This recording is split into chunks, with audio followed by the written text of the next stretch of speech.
Yeah, that's right. You already know what it do. It's your AEW weekly review. Steph Ronan, Aaron McKee. What up, y'all? We getting it in, and we got Double or Nothing coming up. Let's get into these things right here. Now, how we want to go ahead and start this joint off. Let's kind of recap back a little bit for the weeks ago for a couple of collisions ago. So Tony Storm's been going through women for elimination. In these different ways, qualifiers. for sure. Huh? What you say? I'm saying in other ways too, bro. She has. She's hearing queer. That's what we said. Yeah. So the elimination qualifying matches. She had about two of these matches within the last couple of weeks. Fatal right? 4-ways. That's pretty much what they are. Yeah. So it's through all the smoke and mirrors. Marina Shirakawa going against Tony Storm. Yeah. Double or Nothing. What do you think? Man, I mean, obviously Tony Storm's winning.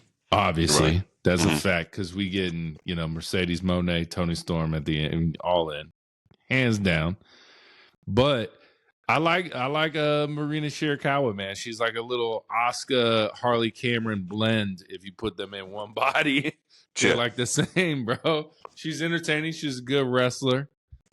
Awesome. Did you hear, I guess she came out with new music. Fans complained about it. Tony Khan tweeted, all right, I'm going to switch it back during the motherfucking show. And he's like, I switched it back. So they went back to her old music. But highly entertaining. This is good shit.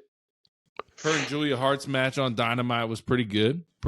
Chef kiss on that.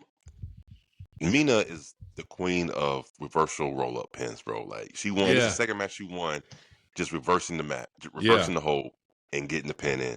So she's definitely up there. I like Mina. And that shit with the music was funny. Matter of fact, to do a callback, Tony Storm on commentary said, whatever happened to Mina's new song? It was more updated, more upbeat last night. You know what I'm saying? Yeah. So I think that was funny. Let me ask you a question.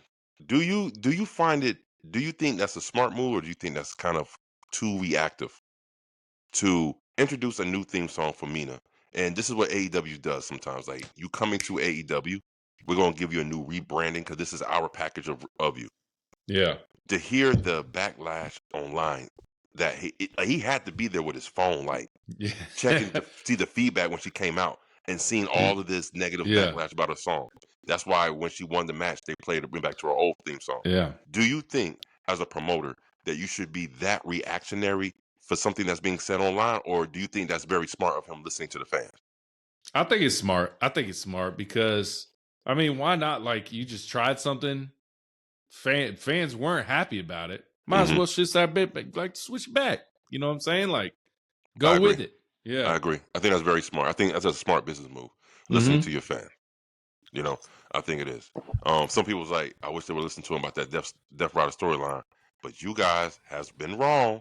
Y'all been wrong. Good. It's still good right now, in my opinion. Death Rider storyline has slowly became one of the best storylines in AEW.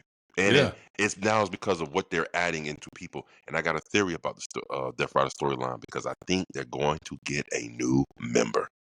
Yeah. Got it for you. So Mr. when we talk Gay about Kid? it. Huh? Gay Kid? No, Gay Kid. Okay. He's not even officially part of the Death Riders. He's the Death Riders mercenary. Gabe Kid. And I like Gabe Kid. And I think him being in the fold of the Death Riders is going to make it even more when Pac comes back. I'm telling you, this storyline is far from done. And again, this is what's making it so great. People are so deprived and so bitchy and whiny that we haven't seen the world championship in so long. Well, whoever beats Moxley for that championship and they finally take that shit out the case and show it up, it's gonna put him on top. Super babyface. And that's what Moxley's doing. He is grinding, make you feel like, get you so emotionally involved to whoever beats him for that championship, it's going to be like a load off your shoulder, like, finally. Yeah. And I agree with you, bruv, if you know what I'm saying. That's the payoff, bruv. You know what I mean?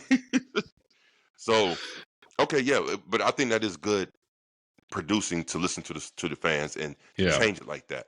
That means Tony's listening to us. So That's a good thing. Toni Storm's 100% winning this match, right? She's 100% winning the match. There's not a sliver of a chance Marina wins. I'm gonna tell you like this: it's more of a chance for Marina to win than Logan Paul to win. Fucking Saturday night main event. I tell you that. Hey. Shoot, but yeah. So with that being said, Toni Storm, Double or Nothing for the AEW World Women's Championship, which I think is gonna be a banging ass match. To be honest with you.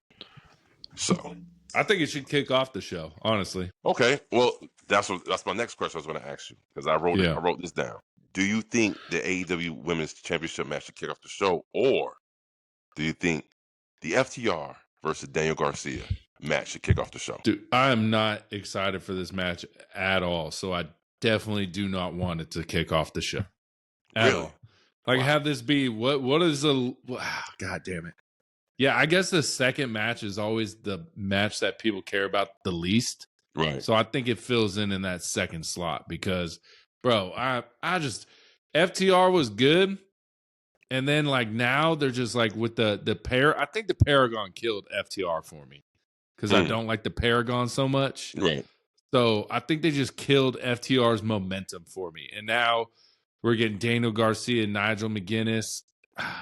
It's just not. Dude, I'm least excited for this match by far. And I hear a lot of people, they're griping online about this, like this whole thing, right? So let me put some context into this, because a lot of times I think AEW the way they book their shows, they do a lot of things that will go over your head. And just like as I was saying, I've been beating the drum for the Death Riders for the last couple of months. Probably one of the only people that's been, hey man, I think this is doing something. Yeah. And now we starting to see it actually come to fruition, right? The same thing is happening with the FTR heel turn. So let's go back, and this is all bring everything together, right? FTR, they turn on Colt, right? They put him on, he's on the shelf. Daniel Garcia is only involved with FTR because after FTR turned on Colt, Daniel Garcia was an understudy of FTR, and in real life, Daniel Garcia, slept. They helped him out. I guess he was on his grind, and they offered him a place to stay. I don't know which one it was, Dax or Hardwood or Cash. I don't know which one it was. Yeah. So he's talking to them. Why you turn on Colt? Why you doing that to him? This and the third. Who gets involved? 2.0. 2.0 is the people who came into AEW with Daniel Garcia. That's Cool Hand, Hurt, Ainge, and Matt Menard. All right? They go off with FTR. FTR puts them boys on the shelf. Daniel Garcia have a reason to be mad at FTR because those are his boys. And he was kind of caught in the middle at first, but now he's all the way against FTR. All right. Yeah. Now this whole FTR heel turn, I think it's been greatly done because again, the Legend Killers, they come out. There used to be went from all bright, colorful colors from their Titantron to now that shit goes gray, and now they got Stokely Halfway as a manager. This is the most relevant that FTR has ever been in AEW in almost 2 years almost. Okay. So now, to tie in Nigel McGuinness, what we saw a couple of weeks ago from Collision, Nigel McGuinness stepped in when they was trying to pick on Tony Schiavone. Now, only reason why FTR was picking on Tony Schiavone because Tony Schiavone looked into the camera, and we talked about this before, and said some very discouraging things about FTR, and FTR had a problem with it because we know, like they did it with in WWE. Who did that? They looked in the camera, was like, you know what? JR's do it all the time. With Stone Cold did this bastard Stone Cold. I mean, we just saw it with Michael Cole and Gunther and Pat McAfee. There you go. That's what I was looking for. You know what I'm saying? That's exactly what I was looking for. McAfee, Gunther. There you go, right there. Matter of fact, I think the FTR, they started their program sooner before the McAfee and Gunther joined. 100%. The week before, bro. Unlike McAfee, we got Nigel McGuinness, who is actually a legitimate wrestler who can get it done in the ring. Very good. So for him, and one thing I like about Nigel, he said, I'm a commentator now. I'm not a wrestler. Yeah. I shouldn't have gotten involved, but there's no way I can have those two guys put your hands on a great like Tony Schiavone and being the age he at, right? So he's defending his commentating partner, which is good. Now, because of that, at Double or Nothing, we get an FTR versus Daniel Garcia and Nigel McGuinness match. Everything has a reason, has a purpose, how it's all layered and stacked up. So whether people think like, oh, I think you have to pay attention from the first heel turn to the heel turn from FTR all the way to where they're going right now, because they all accumulated with this story that we're about to see, this match at Double or Nothing. So I'm a fan. I like the FTR heel turn. They're more relevant, and I think they're more and better than natural heels. They are natural heels by nature. Now, the only kind of down point of this whole match to me is Daniel Garcia. I would have felt like if another person would have stepped in with Nigel McGuinness, that probably would have made it a little bit better. You know what I mean? Yeah. But nonetheless, I'm excited for this match. I got FTR winning this match. What you got? FTR winning, but does Colt come back? Is the question. Does he come back, or do they save it for later? Double Nut. This is the last pay-per-view before All In. So he definitely comes back. Yeah. He definitely comes back. He definitely comes back. I think FTR wins the match. I think they beat the shit out of fucking Daniel Garcia. What does Nigel McGuinness have that has kept him out of wrestling for so long? What does he have? What do you mean? A neck injury. Oh, that's why he had to stop wrestling. I think FTR is going to isolate Nigel McGuinness. I mean, they're going to isolate Daniel Garcia just to do that double power driver on Nigel. Boom. You think you know me music comes out. Here comes for the save, Colt. He comes back his way back. Again, I think that'll be a great way to start the show. But who am I? I don't know. Yeah. Well, like I said. So, you know what I'm saying? But, but what I'm saying is everything makes sense. There's a storyline behind this. It's been accumulating for quite a while. And I don't know. I think it's going. I think you'll be surprised. It might be one of the matches you remember from the show, or not even matches. Just one of the spots, the moments of the show. Yeah, we'll see. We'll see. Don't do it, bro. Don't do it. All right. Now here goes a match that came out of nowhere, and I think it just made maybe 2 weeks ago, because after on Collision, Speedball Mike Bailey had a match with my boy Blake Vanilla Baby Christian, bro. I like Vanilla that boy. Baby. I like him a lot, man. He beat Blake Christian. They put on a hell of a match. I think it was a great match, matter of fact. I think that was actually the match of the fucking. I mean, before I quote let me see that. Beach Bash Collision? No, I think that was the match of the night, to be honest with you, on Collision. That was one of my favorite matches on that show. What about Kyle Fletcher, AR Fox, though, bro? See, I knew it. Right when you said it, I saw it. That was a good match, bro. That was a banging match. That was a banging-ass match. So it had to be my second favorite match on that show on Collision, because the Kyle Fletcher and AR Fox match was fucking great as fuck, man. I love that match. The match that I feel like it came out of nowhere, for the Continental Championship. Yeah, they just kind of like spit it out of nowhere, bro. Yeah. It just came. He just like finished the match and then just called the motherfucker out. It was crazy. They had a little history, like some tag match, whatever. But it was just kind of like, I want Okada. Let's make it rain. I was like, all right, that's cool. And then he come out, drop a bitch. You got to drop a bitch every now and again. Right. But now, after what I saw on Dynamite last night, Okada came and did his backstage promo interview, right? His little segment. I was looking at Okada. I said, wait a minute. Are we getting a face Okada sometime soon? And I say that because the hair dye is gone. He ain't rocking the blonde hair dye no more. Did you notice that? Nah, I didn't even notice it, bro. His hair's all black now. Oh shit. But like, does that mean they make Speedball a fucking heel though? No. I think I think we're going to get no more of the comedic Okada. I think we might get the Okada that has been advertised to us. He might get back to the real Rainmaker. He took the blonde hair off. Now he's getting back to his phone, or he's going to get. So what I'm saying is, this Okada and Speedball match, it might be Okada's best match in AEW since he came on board. Might. We'll see. We'll see, bro. We'll see. It's not going to be hard. It's not. You're right about that. It's not going to be too damn hard. It's not going to be hard. He hasn't done much of nothing. Yeah. But yeah, what you think about this match, bro? Who you feel is going to win? And let me ask you this: who do you want to win, or who you think is going to win? I think Okada's winning. and I think I want Okada to win because I thought they were gonna do this Okada versus Omega. Kenny Omega All In and unify the belt type thing that we're still waiting on. I thought they were gonna do it at Double or Nothing, but it looks like we might have to wait till All In, obviously, because Omega's a little preoccupied right now. Yeah, and they also predicted Okada would be in this Anarchy in the Arena match, and he's not because he's part of the EVPs. You know what I mean? Right. So, right, which I think is a good thing. So this is why I think they're kind of split. The new hair change, I think that represent him.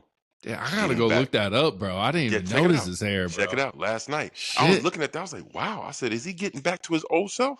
And he didn't say bitch in that last promo on Dynamite. He fixed his lips like he was coming back to say it, and then he didn't say it. Yeah, bro. Is he? You might be onto something. Face. Is Okada turning face?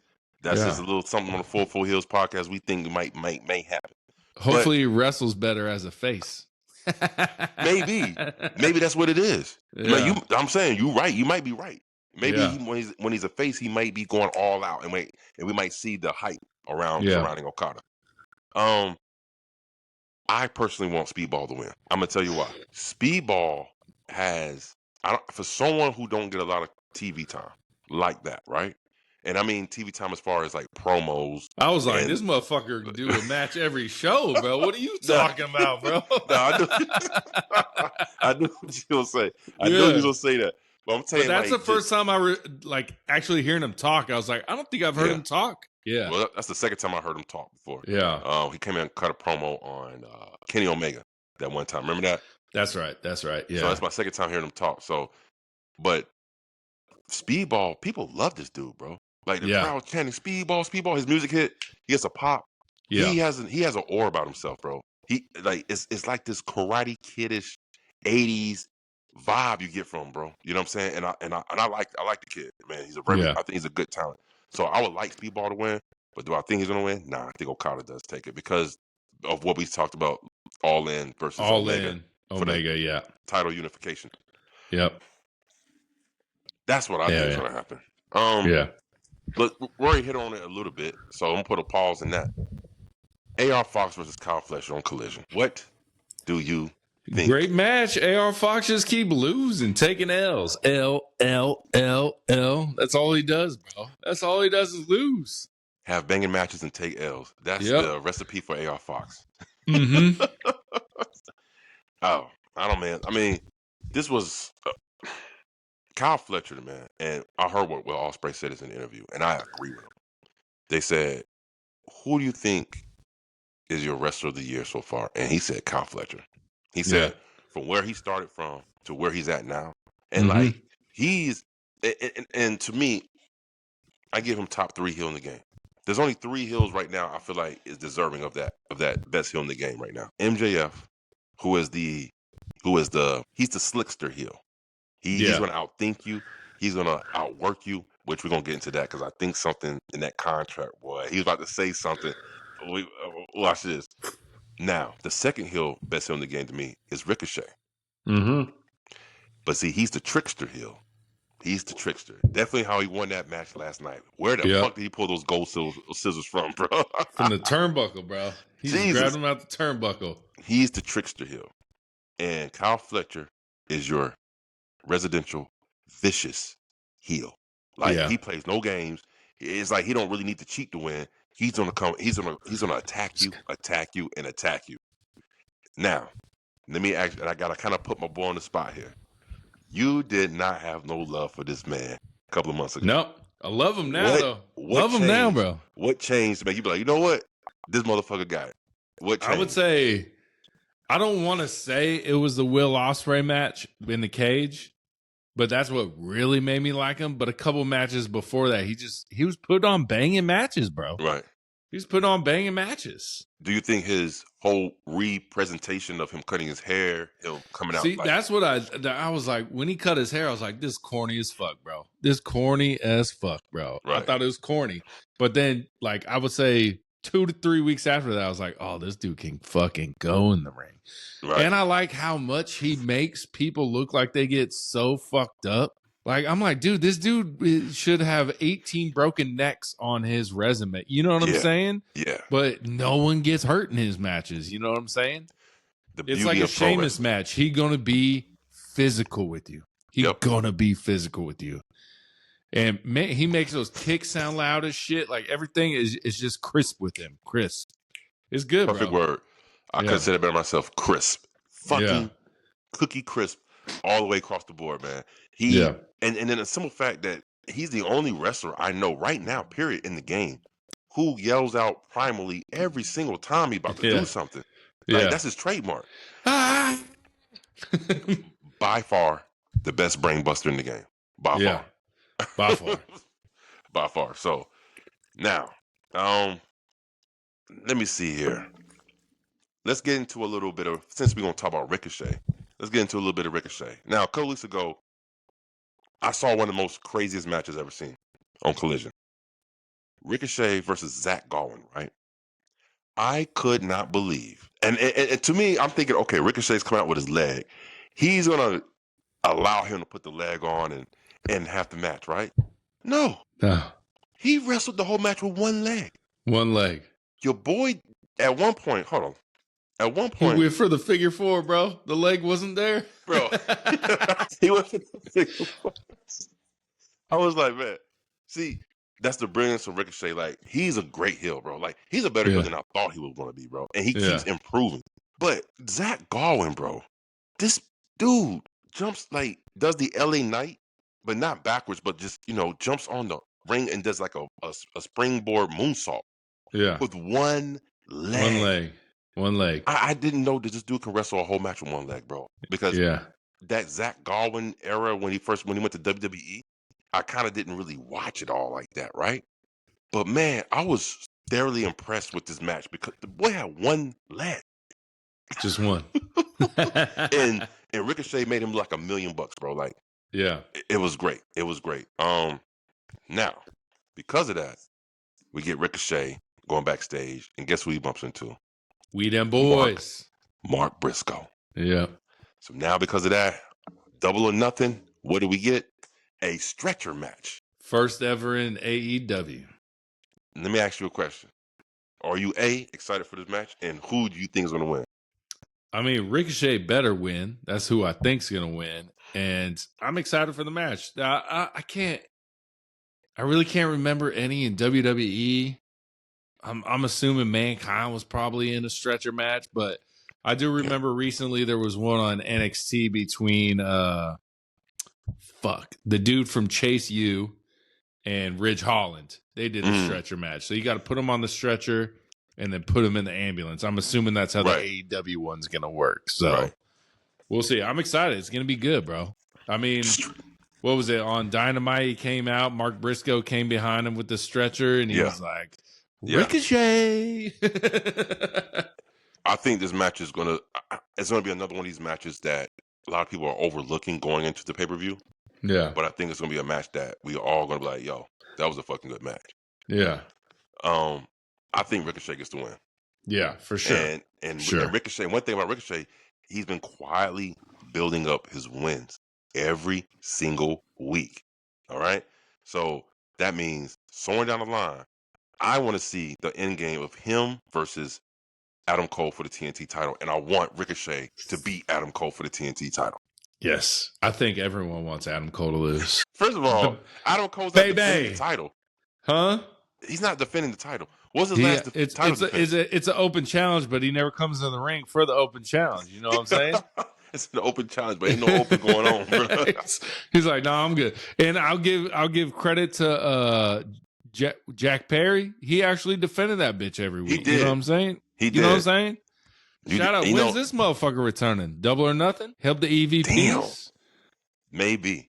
Maybe. That's a good one. I forgot all about Mr. Perry's. He been gone. Is Darby Allen going to get down from Mount Everest in time to motherfucking show up at Double or Nothing? Probably not, but I heard it's a struggle coming down. You got to take your time too. You can't just keep going down if you feel good. You have to stop at certain levels and let like your lungs adjust, and then you go down further and let them adjust. Shout out to Darby Allen. Yeah, he went up there. And I ain't doing it. I ain't doing it. I ain't doing it. Hell no. Ever. Hell no. Even if I was super, super athletic. Nah, I'm good. No. I don't care how. I don't look. I'm not doing it at all, bro. I'm not. He hiked above the clouds, bro. That's insane, bro. I ain't doing that. That's what, on Mount Everest. There's an AEW flag. Yeah, and a lot of dead bodies.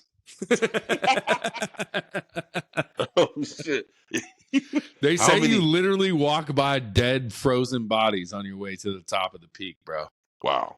Yeah, that's crazy work. So, shout out to Darby Allen, man. Hope you make it back safe, and I can't wait to what they're gonna do with him when he gets back. Yeah, I think he makes his return at All In. Something happens at All In. That's when he makes his return. Maybe he has a face-to-face with Will Ospreay when Will Ospreay beats Jon Moxley. You know. Wait a minute. That's all I'm saying, bro. Wait a minute. Don't you think it's a little bit too soon for that? Nah. Darby Allen to be in the World Heavyweight Championship conversation? Nah, because he was in the conversation before he went to go hike a mountain. You know what I'm saying? He did face Moxley for that's true. Yeah. That's true. Man. Okay. Wow. So let me see here. Let me see where else I'm gonna go. Let's get into a little bit more of the to the women's side. Let me jump over there. So Double or Nothing. Let's see here. No. Matter of fact, that is the only woman. No, that's the second women's match we have in there. So we have Toni Storm versus Mina Shirakawa for the AEW's championship, and then we're gonna go into the Jamie Hayter versus Mercedes Moné for the women's Owen Hart title. Now let me preface this by saying this: I was not that excited for this match, to be honest with you. Even though in my back of my mind, I know they can put on a banger because both the women can go in the ring, but just everything that was surrounding it, I was not excited.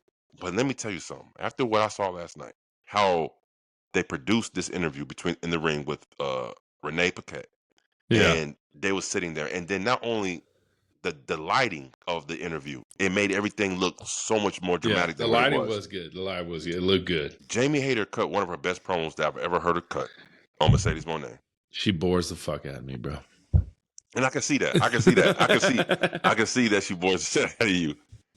But I can promise you this: the way how that interview ended, that's perfect.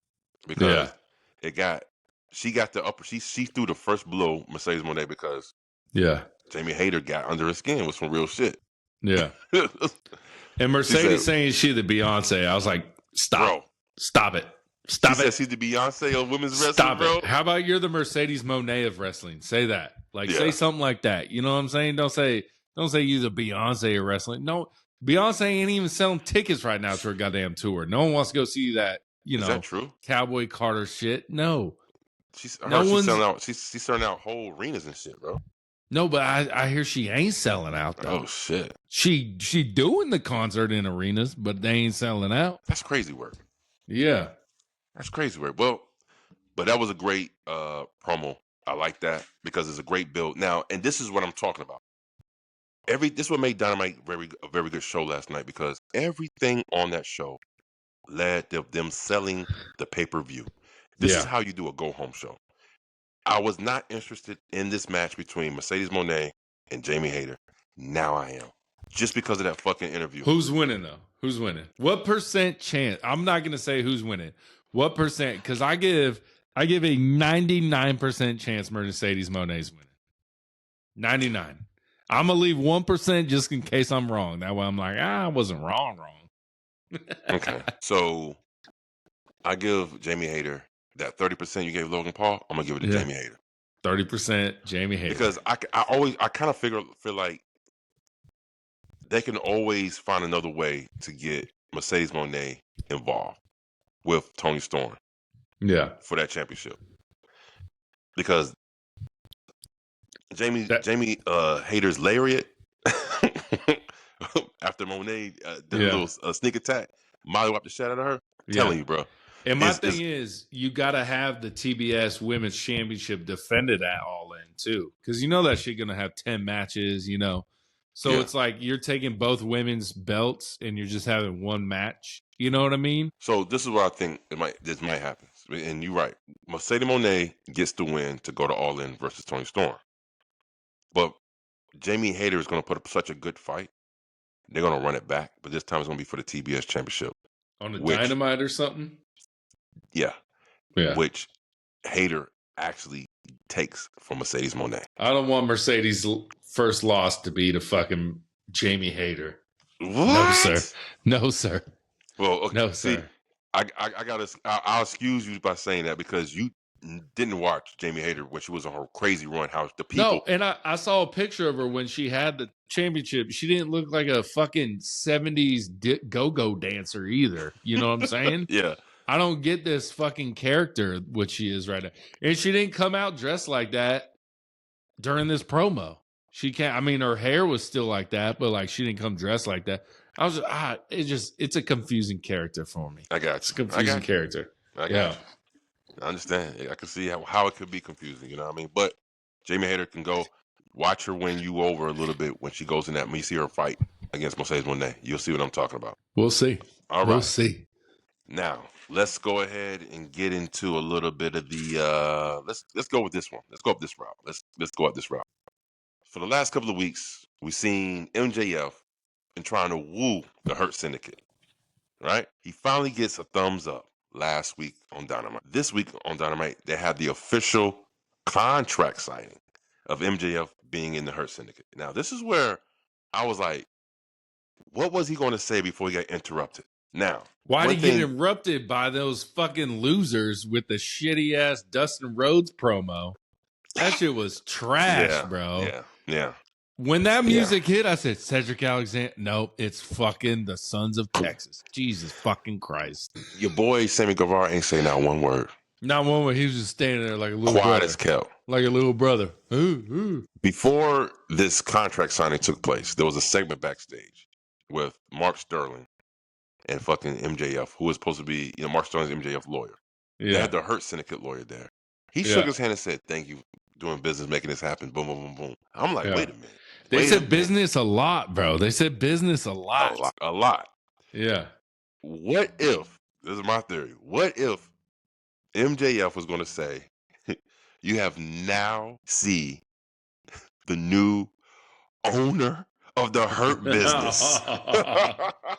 That'd be a plot twist, bro. That'd be a plot twist, bro. Did MJF have it in the contract? Because Bobby Lashley was looking at that contract like, they always so quick to sign it because they trust their lawyer, who their lawyer was already involved with MJF.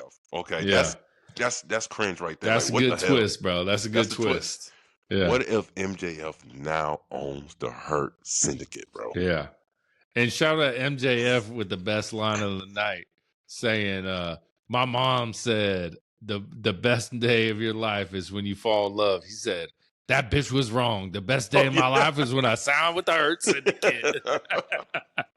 Bro, too funny, bro. At one point, MVP and fucking MJF was going ham on that crowd, bro. Yeah. And it was not stopping. It was back and forth between those two. And it was lacing it. And then MJF was loving every bit of it. I love you, Montel. Yeah. I love you. Yeah. Crazy. Come on, Bob. Come on, Bob. But see, Bob was smart. Bob was looking at the contract like, yeah. And he signed it. Yep. Now, before we are interrupted by the Sons of Texas, was the announcement going to be, you're now looking at the new owner of the Hurt Syndicate? Now that you say that, there might be some, because then they put the contracts in the briefcase too, It looked there might be something in there, bro. But I was 100% expecting Cedric Alexander to come out and be like, don't sign the like something. Nothing, bro. Nothing. Maybe this is how Cedric Alexander gets in. He helps the Hurt Syndicate get out that contract. Yeah. Maybe. So, we got the Sons of Texas, the Hurt Syndicate. Hurt Syndicate, 100%. It's stupid as fucking... You know what? Sorry, FTR. I'm least excited for this fucking match. Both tag matches I'm so not excited for because it's so obvious who's winning. But I'll tell you what, the FTR match has a whole lot more storyline and build up to that shit than this shit.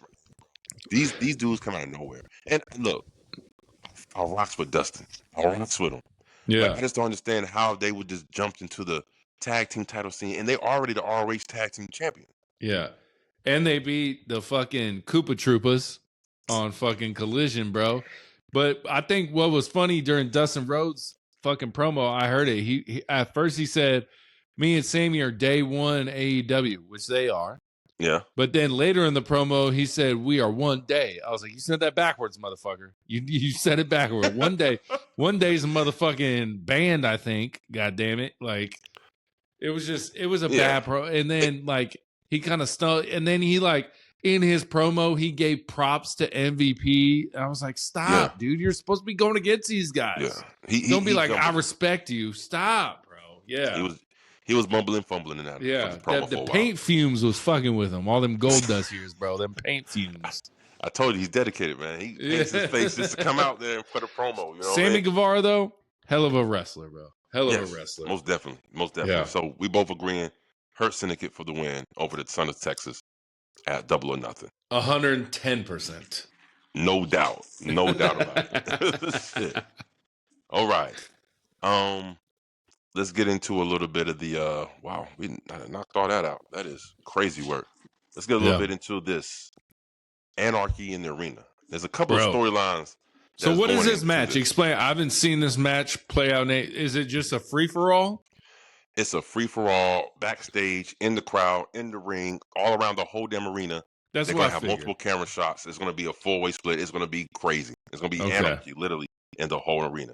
So one side, we get Kenny Omega, Swerve Strickland, Willow Nightingale, which is the first time I've heard they said that a female will be main eventing a pay-per-view for AEW. Which she really ain't main eventing the pay-per-view by herself. Right. Yeah. That's crazy because, damn, it might be right because I know, I mean, we seen it last night. The main event for Dynamite last night was a women's match. So, but yeah, this might be true. So, Willow Nightingale. Then you get the Ops, Samoa Joe, Powerhouse Hobbs, and Shibata versus Nick Jackson, Young Bucks, Marina Shafir, Moxley, Claudio, Yuta, and I put in parentheses Gabe Kidd. You know he's gonna make his presence felt in this match some kind of way. Maybe Pac and Hook show up too because they're the two. Shit. They're the two because Hook was a part of the Ops, got injured, unfortunately. So you really wouldn't even have Powerhouse Hobbs in this match if Hook didn't get a concussion during a match. And then Pac, I don't know, like he would be involved. You know what I'm saying? So I think we might get a little Pac. And your boy JD from NY was talking about why is this Gade Kid guy in this match, and why I'm like, well, it's so that Jon Moxley can have the numbers, bro. That's what's happening, bro. That's why he's interfered twice. It's so Mox, he's a thinker. That's what Mox does. Yeah. He thinks. So that's why he's enlisted Gade Kid. I keep fucking that up. Gade Kid to the match because he wants the numbers. He's playing the numbers game. That's what Jon Moxley does every time. Right. So speaking of which, let's go back to what you said. Gabe Kidd, you got me saying that shit. Gabe Kidd, fucking, he made his debut against Jon Moxley, Samoa Joe for the AEW Championship in steel cage match. Yeah, and how that shit just fucking broke down. Shit was crazy work, bro. Yeah. Swerve, bro. I'm gonna go ahead and say it now. Swerve Strickland has got to be the master of the swerve stomp. Like, he will swerve stomp you anywhere. If you could be talking to the fat man at the concession stand, swerve stomp. He's coming for that ass. You could be walking on your way, just swerve stomp. I've never seen somebody swerve stomp like from high, low, no matter where it's going to be. Somebody let me know. Do you think Swerve Strickland got the best the best stomp in the game? Yeah. The best stamp of the game. Has to be. Crazy work with Swerve. But see, let's tie this shit together. Swerve is a part of this match because of who? The Young Bucks. Because they cost him what? The championship at fucking Dynasty. Right? Yep. That goes the connection right there. Willow Nightingale's involved in this match. Because of who? Marina Shafir. And guess who's getting involved in this match too? Chris Statlander. And guess who's going to be the new member of the Death Riders? Chris Statlander. That's the one you were saying? That's what I was talking about right there. That makes sense, bro. That makes sense. What was she doing last night in the shadows?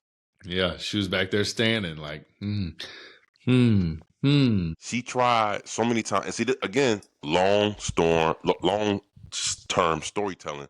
Yeah. This rivalry has been almost going on for 2 years now because they were friends. There was a tag team with Stokely Hathaway, Chris Statlander and Willow Nightingale. Yeah. And then she turned on Willow Nightingale.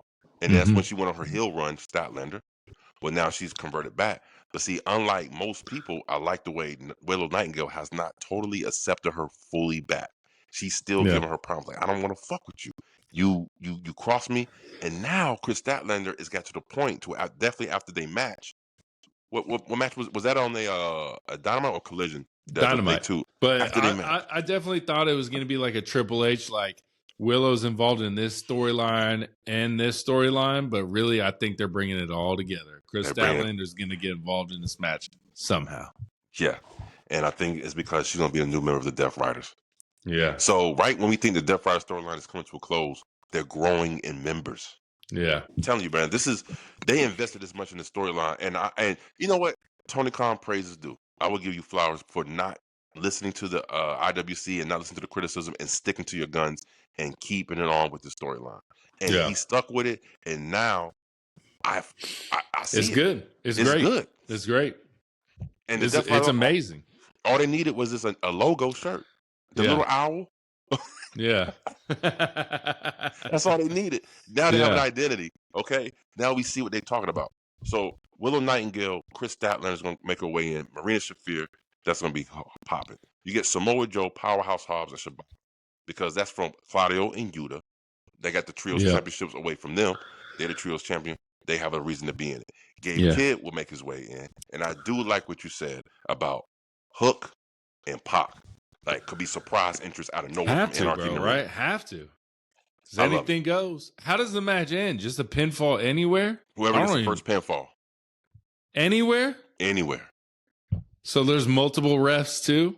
This is like, what, the fourth time they've done this or third time, something like that? Anarchy in the arena? Yeah. And they try to recreate the magic from last year's Anarchy, where they, like, for some reason, this kind of threw me off. Like, AEW's production was on point last night. It was one of the best produced shows I've seen from AEW in a very long time. It was very good. Except for the very last ending where this generic rock music just started playing out of nowhere. Bro, I was like, is that playing in the stadium or is that only playing on the television? No, it was in the stadium. Yeah, I was like, what the fuck is going on? I did notice that. I was like, what the fuck is going on? I said, and we got to call out AEW Collision. Oh yeah, for cutting off 30 minutes early. I waited, so it didn't affect me. But what the fuck happened, Tony Khan? God damn it, Tony Khan. They said the president of the WBD. He said that they had major and several technical difficulties. Yeah, not he said several. So I don't know what happened. As a matter of fact, when I rewatched it on Max, you could see towards the end it would skip. It would jump. Would skip a little bit. Yeah. So I don't know what was going on, but it affected the show. Black Adam came on, and no, it don't have anything to do with WWE. No, it just has to do with TNT, bro. That's it. Yeah. It's WB movies, bro. That's all it is. The final boss strikes again. Get the fuck out of here. I was like, yeah, that movie was fucking ass, bro. They're not trying to throw that down our throat again. Once Black Adam comes, I would like to see the numbers once Black Adam comes on, how many people turn that bitch off. That's what I want to see, bro. That's the numbers I want to see. When AEW ended, how many motherfuckers turned Black Adam the fuck off because we all know that movie was ass. That motherfucker said, Black Adam, hell no. Black Adam, nope. I'm going to watch a black screen instead, bro. Hell yeah, they ain't watching that shit, bro. They did not like it. But who do you think is going to win this match? It's a hard one, too. Death Riders. You have to. He's got the belts on that side. It's like in the NBA, who's got the best player on the team? That's the team I'm picking. Who's got the belt? Mox got the belt. I'm taking the belt. And you know what's crazy? This is I can't remember a Double or Nothing pay-per-view where the AEW championship wasn't defended. And this is one. It's not even up for grabs. Yeah. It's crazy. Yeah. I'm going with the Death Riders. I think the numbers are going to overwhelm them. And I think this might actually lead into a promo because I think we're going to get a little bit of interference from Okada to Kenny Omega in this Anarchy in the Arena. Maybe. Depends on how Okada's match goes before that. You know what I'm saying? Because initially everyone said Okada was going to be in this match. That's what they were predicting online because he's part of the EVPs. You know what I'm saying? Right. Yeah. But not anymore. He's now has his own match for this Continental Championship. But I feel like he's still going to insert himself in this match because he is part of the elite, like we were saying. Or maybe he might just keep it separate and might, try to do reform, make some changes in his life, as to say. Yeah. I'm definitely going with the Death Riders with this one. The Death Riders Elite, as they call it. Definitely going with this one. So, but last night, get to my point, what they were trying to recreate was last year's Anarchy in the Arena, which was so fucking great. It was Daniel Bryanson, and he said, cut this goddamn music off. He turned that music off because they had the damn Young Bucks music playing, that damn piano shit. And they played Final Countdown. And it was fighting throughout the arena with Final Countdown playing. And it was perfect. It went so good with the song. It was so perfect. Was it Mark Jackson got on the mic and said, turn this music off. We losing like $100,000 per minute with this song. Turn it off. Now, who I do want to see in this matchup against each other, this is my matchup, folks, I want to see. I want to see Swerve Strickland and Nick Jackson match up. Because based off last night's Triple Trios match, they had the smoothest transitions in the match. Swerve and Nick Jackson, bro. Yeah. Like, phenomenal trios match last night. What did you think about that match, man? It was great. It was amazing, bro. Moxley and the Bucks versus Swerve, Joe, and Powerhouse Hobbs. It was amazing, bro. It was a great match to watch, bro. And then to end Dynamite with the basically Anarchy in the Arena, it was also amazing with the Young Bucks coming down on the tables on these motherfuckers, bro. It was great. It was great all around, bro. All around great. Great go-home show from all people's accounts. It made me excited about Anarchy in the Arena. It makes me want to spend $50. Exactly. And I'm going to anyway, but it makes me want to spend the $50. You know what I'm saying? You might as well go ahead and spend $84. Now we can get all in. But that's on, what's it called? Triller or whatever? Yeah, Triller. See, I got Prime. Shit, download Triller for free and boom, boom. Use 2 for 1. I can watch it on the television? Yeah. As a Triller app on the television, bro. That's what I do. I might try and do that then. I might try and do that then. Shit, hey, why not? So, now, this Dynamite had a match that I didn't think I wanted to see, but I'm glad I did see it. All right, know what you're talking about. The street fight, bro. No? Oh, no, I wasn't talking about that one. You shit. I thought you were talking about Big Bill, Brian Keith, and then fucking fake ass Samoans. Tell me your thoughts on that. That was one of the best street fights I've ever seen, bro. And you know what? I thought about that shit was fire. It just kept busting. Hit a motherfucker with something else. Hit a motherfucker with something else. Hit him up. Throw this motherfucker through a table. Put a trash can over his head. Let's fuck him up, dude. It was just non-stop, like anarchy. If we gonna keep that word going, When Big Bill and Brian Keith came out, I said and then I seen the Gates of Agony come out. I thought about my boy Aaron gonna like this shit because they came out in street clothes. Yeah, street fight.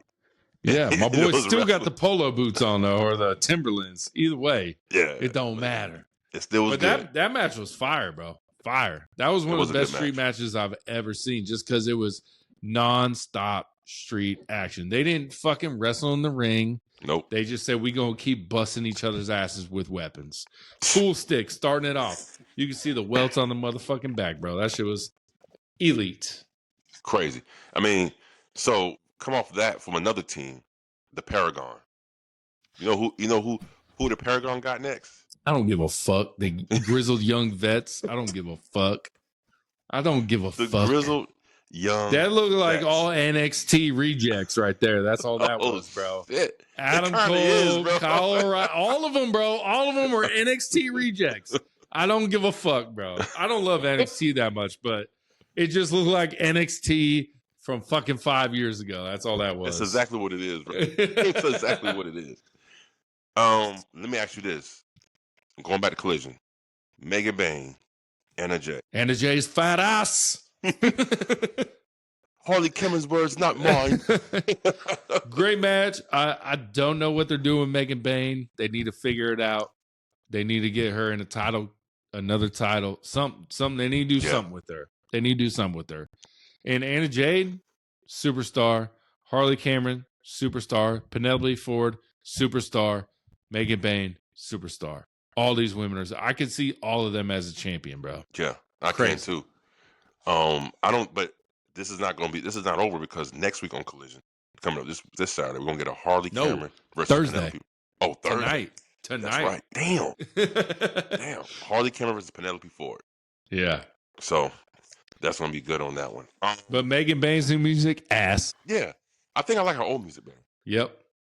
Old music was better, bro. Too much. This new music got too many choirs singing into it or some shit. Yeah. I don't know what's going on. I don't know how much them feather hats are, but she got a lot of them. Them shits cost a pretty penny too. I bet. Shit. Tony Khan, he's pushing her to the moon. Bro, I feel like he's kind of pulled back on her right now. Only because like after the Tony Storm loss, there should have been something else that projected her. Like, you need something else, man. I see a Jamie Hayter and Megan Bain for the TBS championship, and Megan Bain's gonna win that shit. She needs to do something. I think Megan Bain.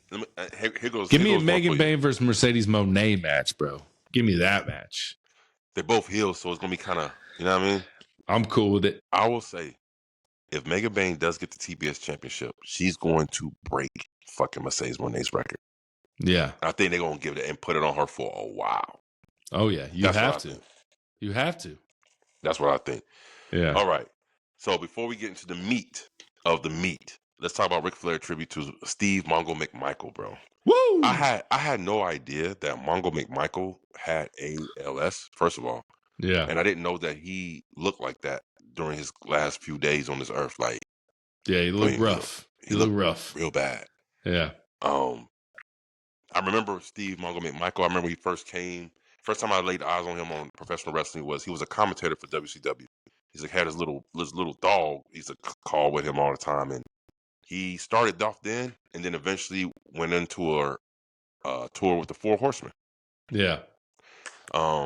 His matches wasn't anything to rave about, but very physical dude. He knew a lot about psychology. Now, I can tell you that he knew a lot about psychology. But just shout out to Mongo McMichael, man. He passed, I guess, was a couple of weeks ago.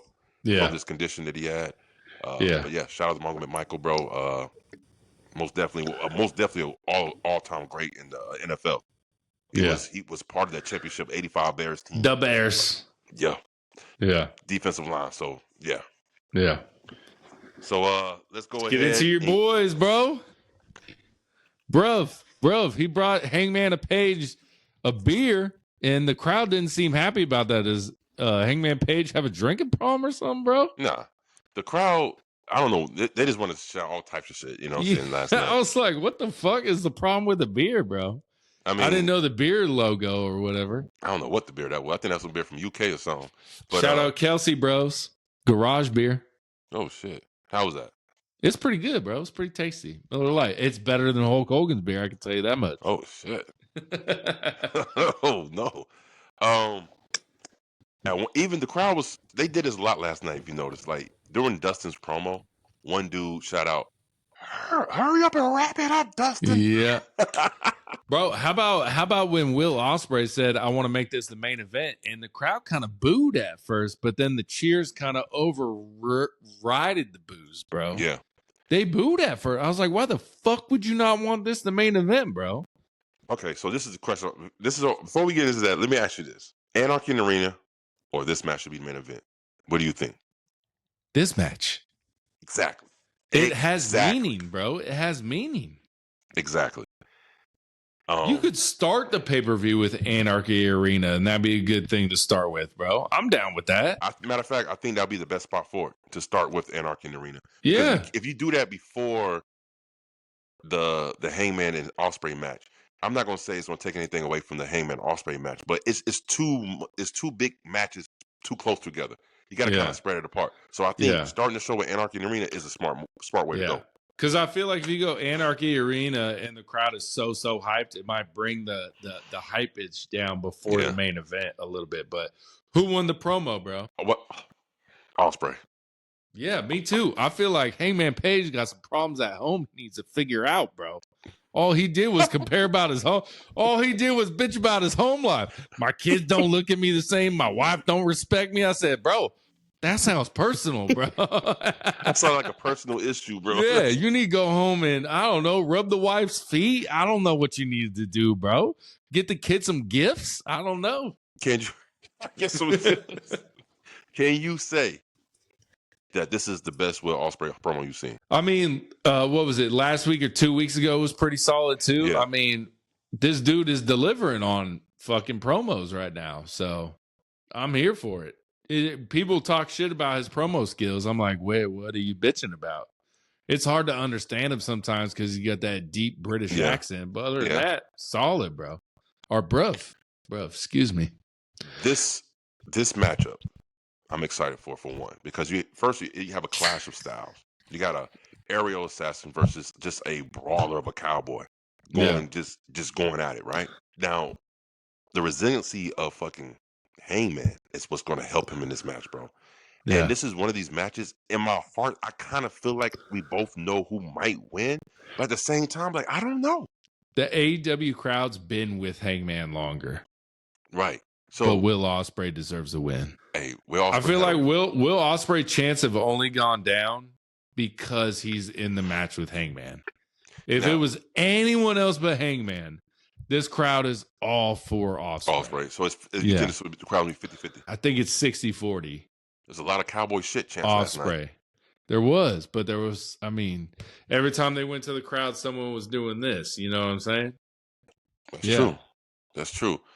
Let's say here. And Will Ospreay doesn't have the chant, bro. You're a victim of the chant. You know what I'm saying? There is that when his song is playing, but there's no like OTC.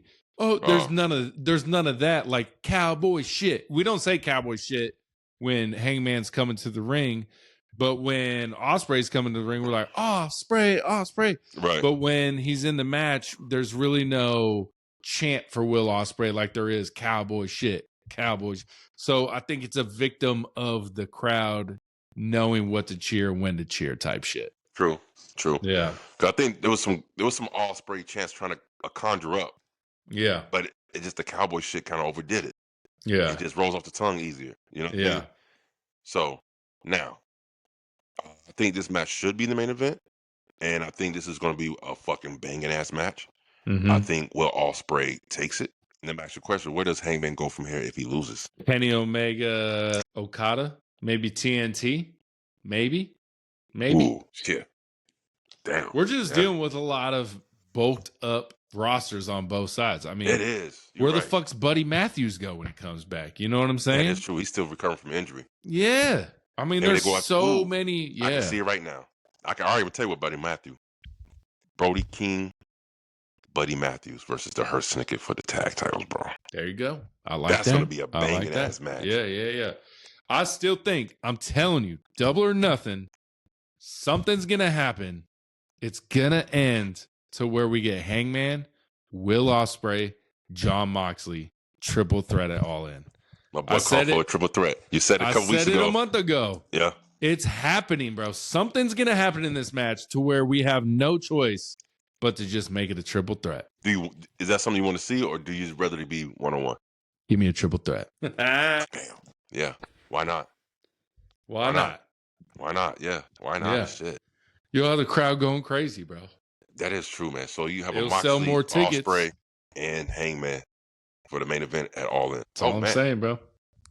That might be it right there, man. Yeah. If that happens, what scenario happens in this match that it caused that to happen? Jon Moxley gets involved. DQ.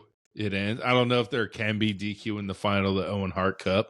I don't know the Owen Hart Cup like that. I don't know if it can end in the DQ. But if it does end with one pinning the other because of Jon Moxley, the other one can, go to Tony Khan and be like, I was treated unfairly, and then Tony Khan just makes it a triple threat. I tell you what, I would prefer that than for it to be a fucking time limit draw. Yeah.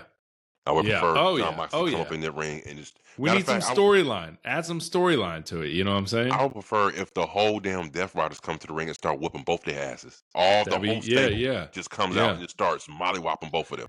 A double count. And it's a double DQ. Throw the whole fucking match out, and then we work up to this. We're just like, hey, man. Triple threat. Yeah, that's some good shit. That is good. That's all I'm doing. That's what I'm doing. If I'm Tony Khan, I'm going triple threat. Because the crowd's 50-50 with bruv and cowboy shit. Right. What's the best way to capitalize on this? Put them both in the fucking match. That's true. Yeah. That's true. All right. That will conclude the Double or Nothing card. We get 8 matches. So not 10, not 11. So hopefully it ain't 4.5 fucking hours, though. I'm just saying. I love wrestling, but 4.5 fucking hours is a long time, guys. Bro, with Dynasty, I think I started watching Dynasty like 3 different occasions. I was like, damn, I gotta stop. Damn, bro. I was like, it's fucking 4 o'clock in the morning. I gotta go to bed, man. Yeah, that's good. But I believe this Double Nothing card is gonna be it's pay-per-view. This AEW is gonna be fucking banging. It's gonna be great. I'm excited for it. Sunday. Sunday. 26th. Memorial Day weekend, baby. The day before Memorial Day. Yeah. It's going to be great. Now, let's backtrack a little bit and talk about Dynamite, right? There was a match on here that I didn't want to see, but I actually glad I did see it. It was the Anthony Bowens versus Ricochet match.